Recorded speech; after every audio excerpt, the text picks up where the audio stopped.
travelers, and welcome to Go See, Do Explore. Here, we dive deep into the heart of travel, sharing hidden gems, unforgettable experiences, and the stories that make each destination unique. Whether you're a seasoned traveler or dreaming of your next getaway, you're in the right place to get inspired. I'm Christopher. And I'm Ashleigh. And together, we'll set the course for your next great adventure and discover the stories that make each place unforgettable. It's time to go, see, and do more. Let's explore. Hello, everybody. We are back for another episode of Go See, Do Explore. And this time, with the Christmas holiday coming up, we thought it would be kind of fun to talk about some of the best places in the world to visit for Christmas. Yeah, I read through the list too. This is an article from Time Out magazine, we should say. Give proper credit. And some of them seemed obvious to me and some of them seemed surprising, so it'll be fun to go through. You know, there are kind of two different types of people when it comes to Christmas travel, winter travel in general. There are the people that want to go for the cold, Christmassy, the typical Christmas experience. But then there's the people that are like, absolutely not, take me to the beach. Yeah. So it'll be interesting to see how that stacks up on this list. Yeah, I have more to say on that, but I'm going to wait, I think. We know where you fall between those two things. Yeah. All right. So the first one on the list, which I think is I think it's number one for a reason. I feel like it's probably one of the most iconic Christmas destinations in the world. And that is New York City. Yeah.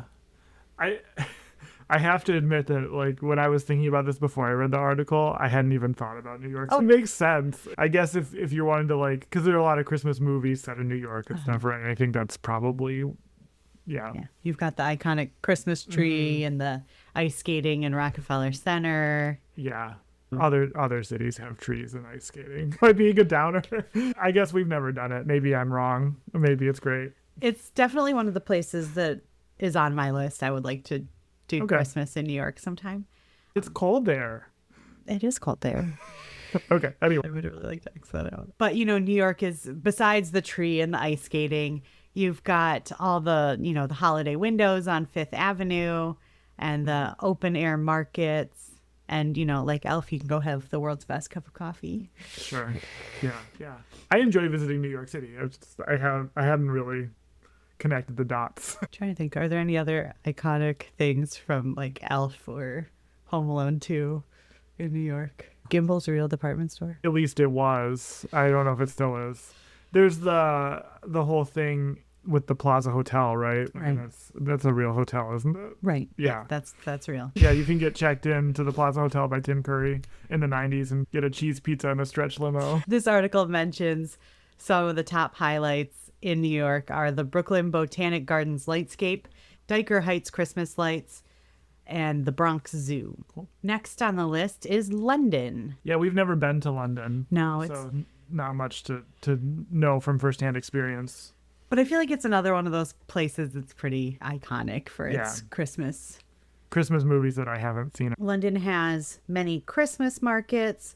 I guess the most famous one is on South Bank. You can go for a romantic stroll on Hampstead Heath and pretend to be Hugh Grant in Notting Hill. Oh, that's not a Christmas movie. And then the editor's tip here, it says to see A Christmas Carol at the Old Vic. That's a theater. I know that that's a theater. In 2024, Life on Mars's John Sim is Ebenezer Scrooge. Okay. Number 3 is Copenhagen. So when we got to this part of the list, that was when I was like, oh, it's going to be this kind of list.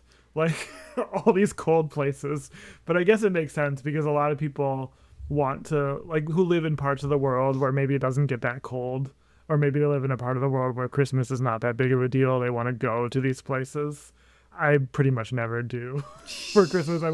So later on the list are some other options, but I started to see these are places that I would like to visit when it's warm. I don't want to go to Copenhagen in the winter, but okay.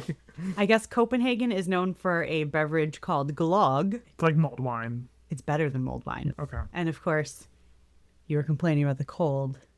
Warm up in a sauna. That's true. That's nice. I mean, look, if someone said, let's go to Copenhagen for Christmas, I'm not going to say no.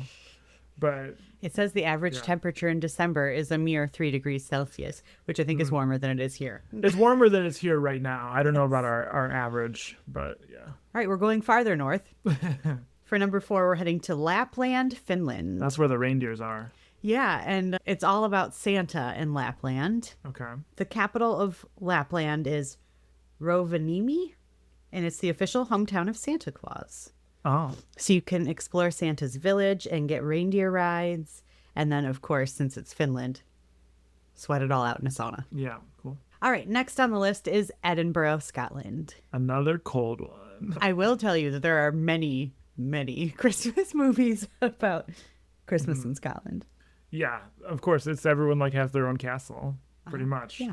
Right. You get a castle. You get a castle. I mean, the photos I've seen of Edinburgh, this makes total sense to me that it's already kind of this old town.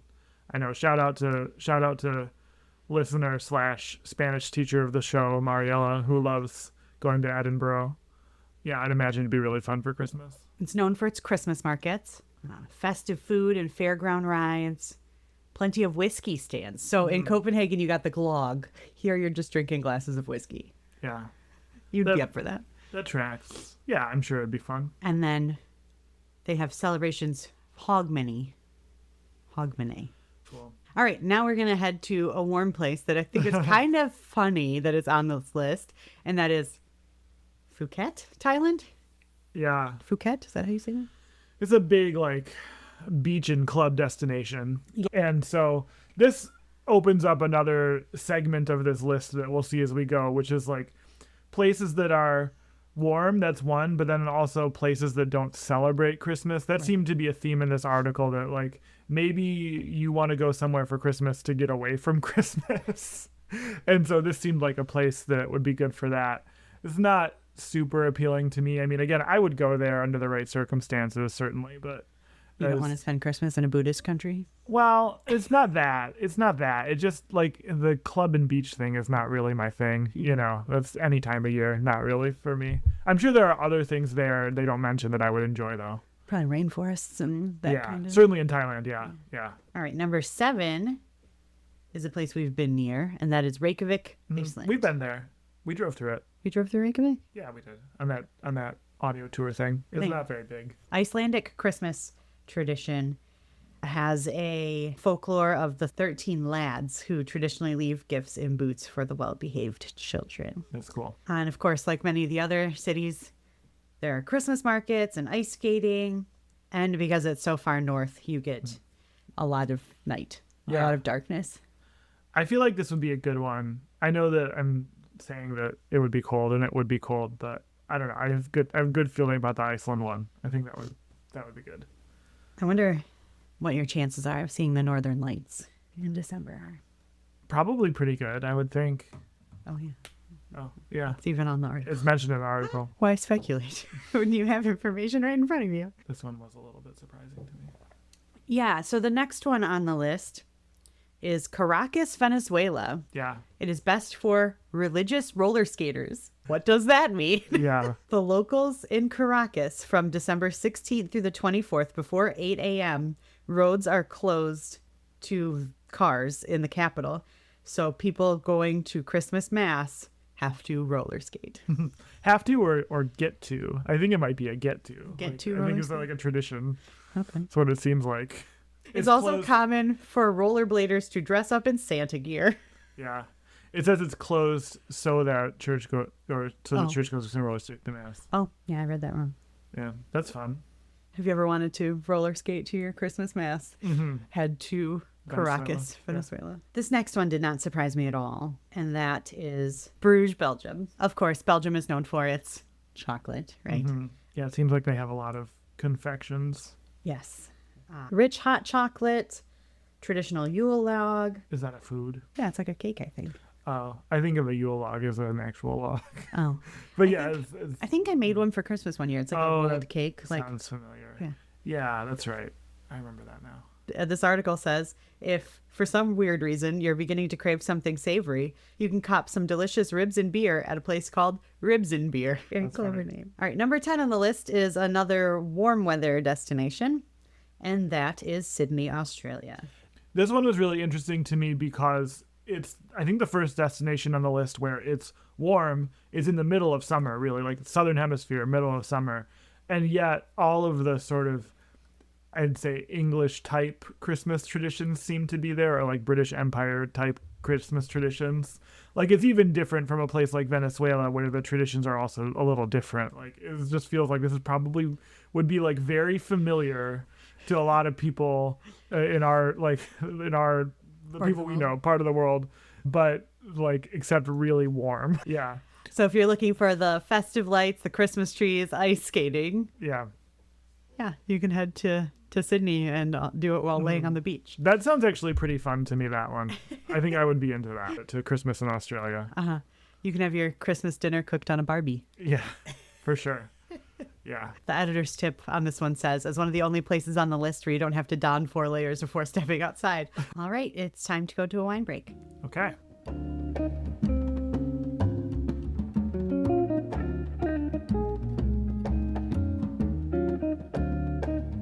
We're here for the wine break, and it's time. It's finally time to talk about Chardonnay. Chardonnay, a grape maybe you've heard of. Buttery, is it? How buttery is it? Oh, I'm so over this like butter marketing. I don't know. Part of it might be that there's a certain family member in my family that's really into the buttery Chardonnay thing. But anywho. So we have some barrel fermented Chardonnay from Chateau Grand Traverse, a winery we've talked about a few times. Let's try it first. Let's talk about the wine itself, and then I have some stuff to say about Chardonnay. I got some words. I love this one. I'm just gonna say. It's chasing the coffee out of my mouth. Yeah, you're not supposed to drink coffee and then drink wines. It's bad form. I don't typically drink wine at 10 a.m. We're just having a few sips for the podcast, but we really are having it. We're not faking. Okay. I love the acidity of this, like the brightness. This is a 2021. This is a couple-year-old wine. It's retained its punchiness for sure. 13% alcohol. And then this like very warm, toasty vanilla like back end. So you get like punched in the face up front with like fruit, and then it's warm. I remember the last time we had this, I feel like it was like more woody, or maybe it's just the coffee that's still in my mouth. It's the coffee still in your mouth, I think. Okay. Let's talk about Chardonnay.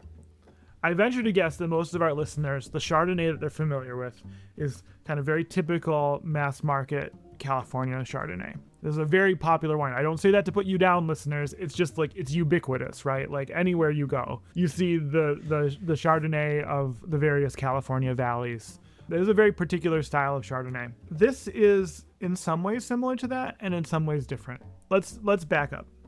What is unique about Chardonnay? Chardonnay is a white grape, but it is the only white grape, or the only common white grape, that typically goes through a process called malolactic fermentation. This is not the first time malolactic fermentation has come up on this podcast. It's really important. Pretty much all red wine goes through this process. Almost all white wine does not. And it makes a big difference in the flavor, because with a wine that has not been through malolactic fermentation, you retain the malic acid. Malic acid is the same acid that's in apples. So that really tart, punchy, fruity kind of acid that you come to expect in like a Pinot Grigio or a Sauvignon Blanc, that's malic acid. That's what it tastes like. Malolactic fermentation is a process where malic acid is converted into CO2 and lactic acid. And lactic acid is like a dairy acid, right? It's not literally from dairy in this case, but it's familiar, like cream, butter, things like that. And right, that's where it comes from. Now, in red wine, there are so many other flavors and complexities that it's often less perceptible. But in a Chardonnay, it becomes really the driving flavor in a lot of cases. Which means that, in my opinion, Chardonnay has a lot in common with red wine, even though it doesn't have the tannin necessarily, or the other like structural components of a red wine, obviously the color. So, all this to say that California Chardonnays have become known for this really kind of creamy, buttery kind of a flavor. It's really over the top for the mass market stuff. I really don't like that stuff. Now, there are, I think, higher end ones that are much more balanced. Much like Merlot in the 90s, this became kind of almost like a punching bag of bad wine, right? Now, Chardonnay is a French grape. And so you might ask, how do the French make Chardonnay? And there are lots of different answers to that. The really, really well-known French Chardonnay is Chablis. Chablis comes from Burgundy and also white Burgundy. I don't think white Burgundy and Chablis are interchangeable terms, but they're related because white Burgundy is Chardonnay. Chablis is Chardonnay. Now, they make Chardonnay without oak. And this is the other thing I want to talk about, is that the California is known for a very strong oak presence. French Chardonnay, Chablis, white Burgundy, is unoaked. And so what we've noticed in our region in Michigan is a lot of unoaked Chardonnay, more in the French style. That makes sense because of climate. This is the other piece too. There's so much to this. So Chardonnay from California is very tropical. It's very this is very ripe fruit that has a high alcohol content and these like tropical fruit flavors. Cool climate Chardonnay is not that. It's crisper. The fruit was less ripe, so the alcohol is lower. It's more refreshing. It's more, in my opinion, balanced. It's a totally different thing. Chardonnay in a cool climate has a completely different flavor. So I think this is why I find this particular CGT bottle so baffling in such a good way, is I feel like it's got this cool climate flavor, the crispness, the acidity. It's not overripe. It's not strongly alcoholic. And yet they've opted to ferment in barrels, where a lot of the winemakers around here have not. And that gives it this like warm vanilla backing that just I haven't had another wine like this one. I'm not much of a Chardonnay drinker. I don't really drink Chardonnay very often, but this is maybe one of my favorite wines. Wow. Yeah. And definitely in the winter, this is one I'll reach for. We also like it at a red wine temperature. I feel like it just serves better at a red wine temperature than at a white wine temperature. So somewhere around 55 to 60 degrees Fahrenheit is really ideal. I know one time we went to the tasting room and they offered it to us both room temperature and then also chilled. Yeah. And the difference was surprising. It's more balanced, I feel like, at the red wine temperature. I think you mute some of the things at the cool temperature that you don't really want to mute. So that was a lot of ranting about Chardonnay. I could go on and I'm not going to. But this is something interesting to look for, I would say. Look for cool climate Chardonnays in general if you're not used to that. I think you'll find it to be quite a different wine. Try some Chablis or French white Burgundy. I think you'll find that to be quite a different wine from what you're used to from California. And then if you do have access to Chateau Grand Traverse, I would absolutely buy the Chateau Grand Traverse barrel fermented Chardonnay and have that around. Yeah, if you're in Michigan, I believe they sell this one at Total Wine. I think so. And Meyer. Yeah, great. Well, that was a long wine break. You had to rant about Chardonnay, but hopefully you enjoyed it.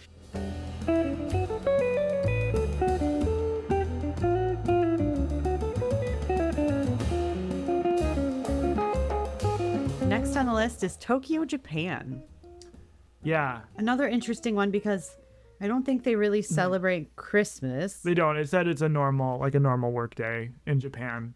So this is another kind of getaway from the Christmas stuff. But they mention a tradition of getting KFC on Christmas. Japan is really known for being an Eastern country with a lot of Western connections because of the history of the 20th century. And so Japan has a lot of Western fast food. 7-Eleven is actually owned by a Japanese corporation these days. And so there are 7-Elevens everywhere in Japan. And so it's kind of an interesting fusion of you could have some fun Western Christmas traditions in a place that doesn't really celebrate Christmas. On the picture too, there's lights in the trees, which I guess is just a winter thing. Yeah. Very interesting. Yeah. The editor's tip says to venture out to Yokohama that has a red brick warehouse. It's a shopping destination that turns into a festive market with wooden German-style huts and a Christmas tree. So there's a little bit of Christmas. Yeah, that's fun. The next one on the list is New Orleans, Louisiana. That would be a fun one, too. I saw that. I was like, yeah, that sounds like something I'd want to do. We almost did that, actually, kind of after Christmas, right? Yeah. We were thinking a couple years ago about where to go. That was on the list. Yeah, before we came up with our Puerto Rican tradition. You've got bonfires on the banks of the Mississippi. The streetcars are redecorated. It's a warmer destination in the continental U.S. Yeah. But yeah, I think New Orleans would be a cool Christmas destination. It's already got that kind of European feel with the buildings. So. Yeah, that's a good one. Number 13 will be a warmer destination, but it's in another place that doesn't celebrate Christmas, and that is Marrakesh, Morocco. Right. Yeah, it mentions there's the celebrating Christmas in Morocco is minimal. I think there is some. There's some, yeah. But yeah, it's definitely like a minority. So another escape one. I mean, Marrakesh and Morocco in general is a place I'd really like to go. Yeah.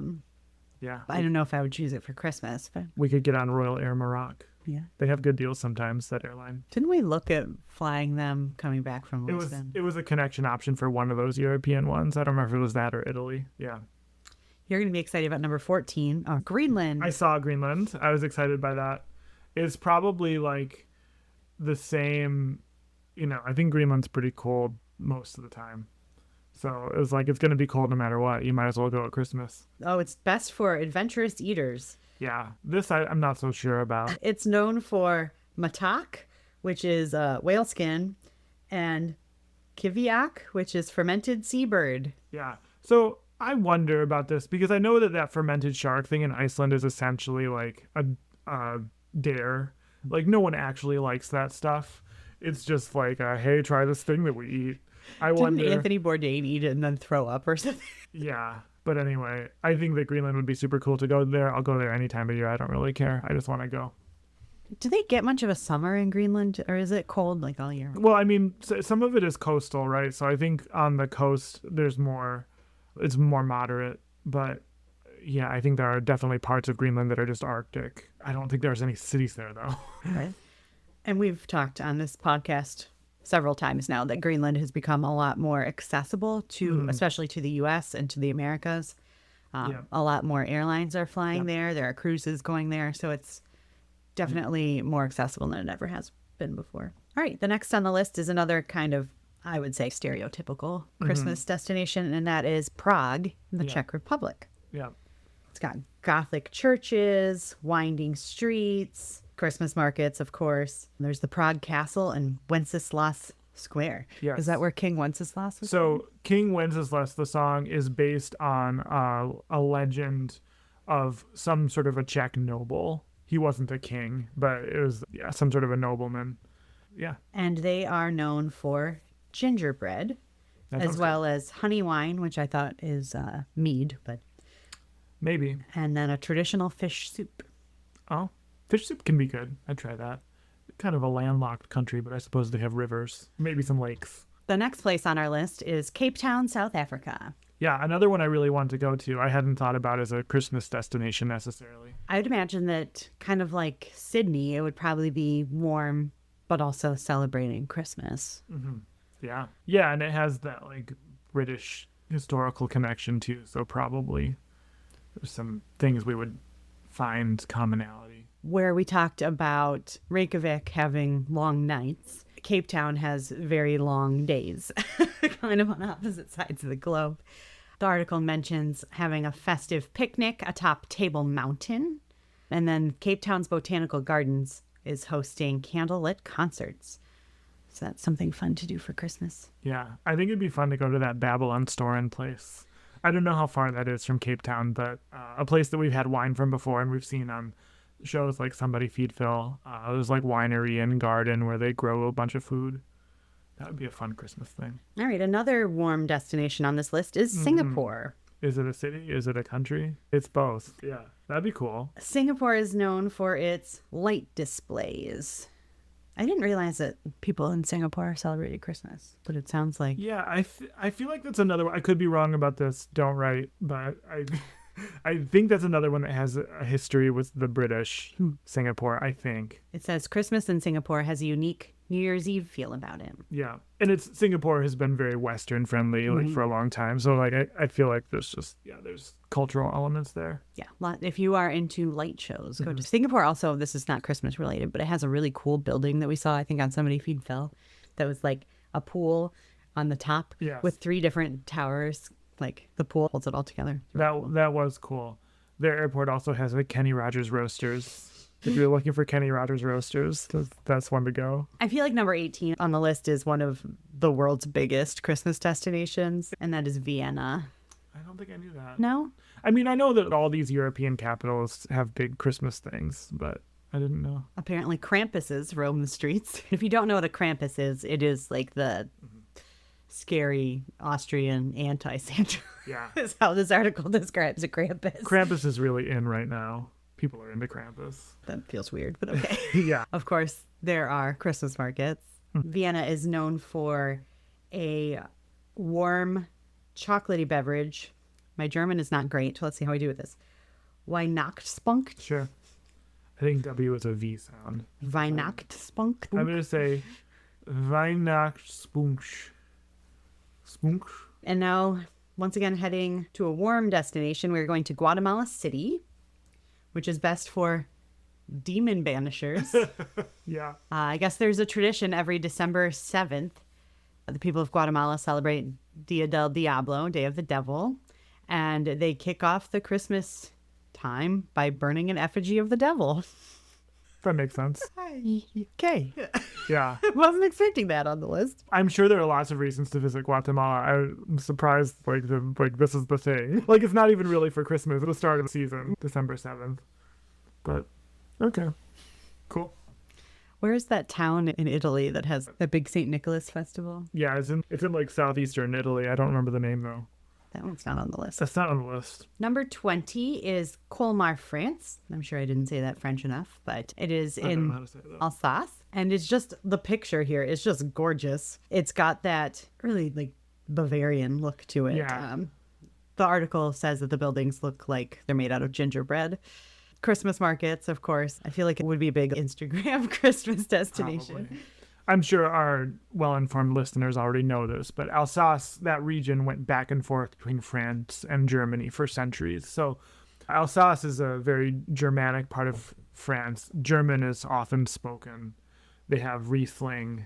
It's like, it basically feels like Germany. So that tracks. Number 21 is Nuremberg, Germany, which I'm trying to remember from all of our Rick Steves listening. Is that the one with like the big Christmas market? Yes. Okay. Yes. The big famous one. The Christmas market in Nuremberg is one of Germany's oldest, biggest, and most popular Christmas markets. Gingerbread and mulled wine all throughout the stalls around the city. Lebkuchen, and you might get to see the Nuremberg castle covered in snow. Yeah. I had some Lebkuchen this week. It's pretty good.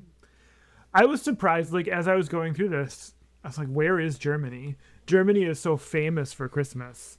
And they didn't frame this article up as like, here are places you don't know about that are good for Christmas. But I mean, so many of the German traditions in the United States, German traditions that flew through Victorian England are Germanic in origin. And so I was surprised that, like, you have Austria, which looks a little like Germany. You have Alsace, which looks a little like Germany. Like, you have like all these things that are sort of German-esque, but then like, not until number 21 did we get to actual Germany. But this would be a good one. Yeah. So, I mean, it's probably a little late for you to plan your Christmas trip for this year, but there are some ideas for you for your next Christmas. Yeah. I want to say that I'm not that surprised, but I was a little disappointed to not see San Juan, Puerto Rico on this list. You don't see San Juan or Puerto Rico on many lists. I don't know why. It has become our Christmas destination. I'm sure that we will have a separate podcast about it sometime.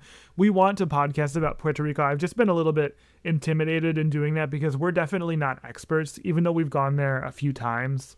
And we know a lot for travelers, but it's just, I don't feel qualified to really talk about it at the level I want to talk about it.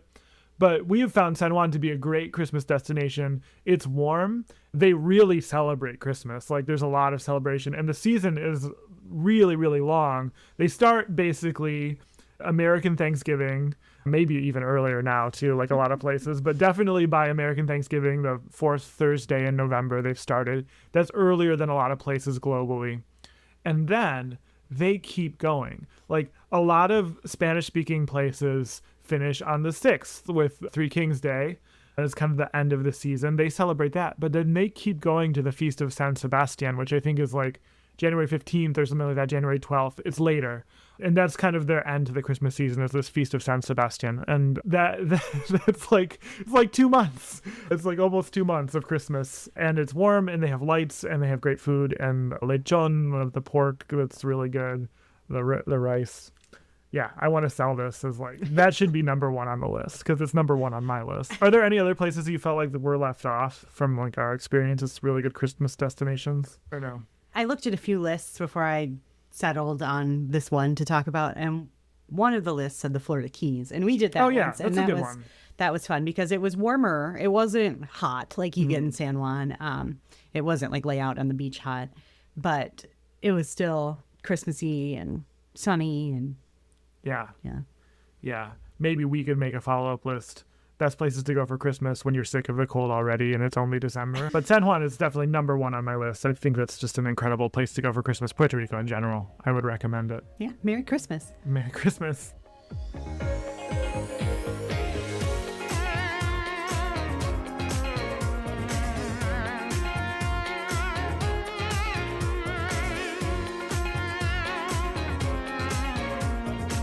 We had a news headline a couple months ago that the U.S. passport wait times had decreased significantly.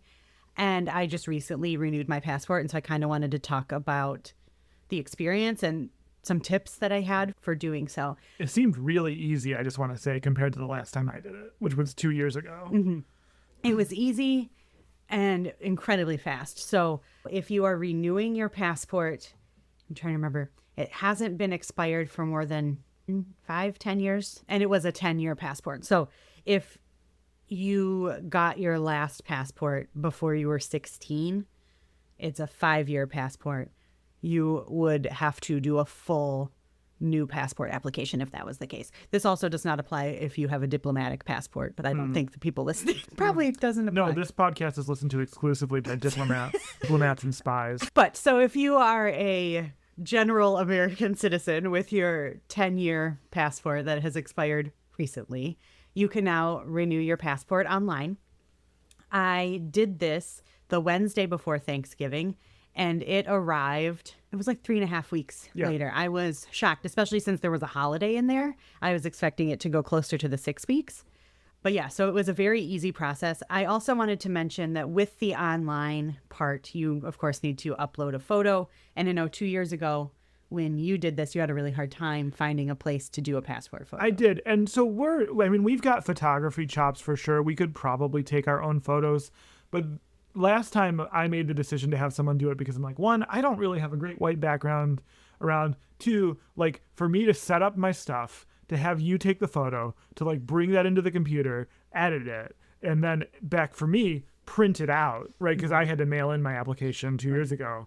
I was like, I would rather just pay someone. It's going to be so much faster. But I had to go to like 3 different pharmacies, and the photo I got is so dark. I can't believe that the State Department accepted it, but they did.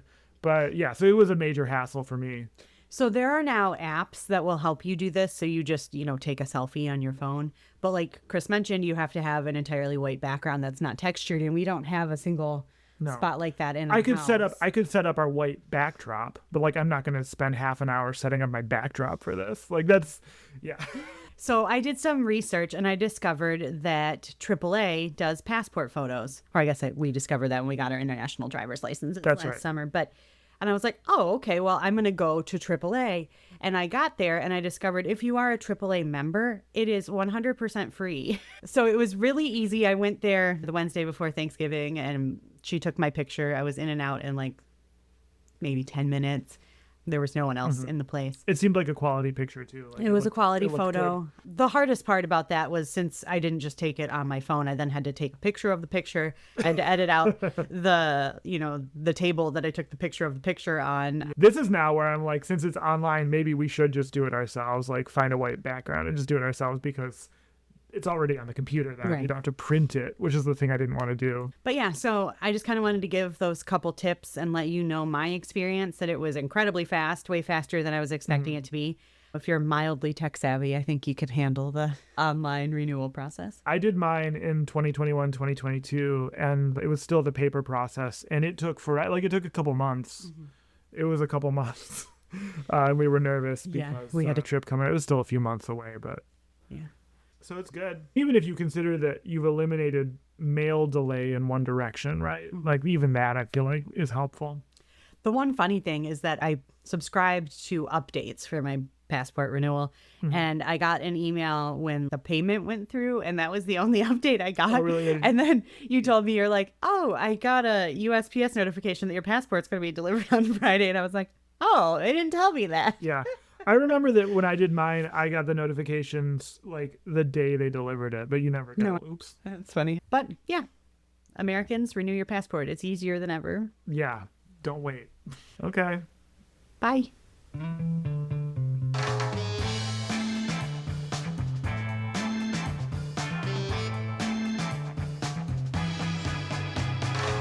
That's all for today's episode of Go, See, Do, Explore. Thank you for joining us and sharing in the wonder of travel. Keep the spirit of today's adventure alive by checking out our blog at goseedoexplore.com for even more travel inspiration. You can also get in touch with us by emailing us at podcast@goseedoexplore.com. And don't forget to rate and review us wherever you listen to your podcasts. It really helps fellow travelers find us and join our community. Until next time, keep exploring, keep dreaming, and keep traveling by any means necessary. I'm Christopher. And I'm Ashleigh, bidding you farewell and happy exploring.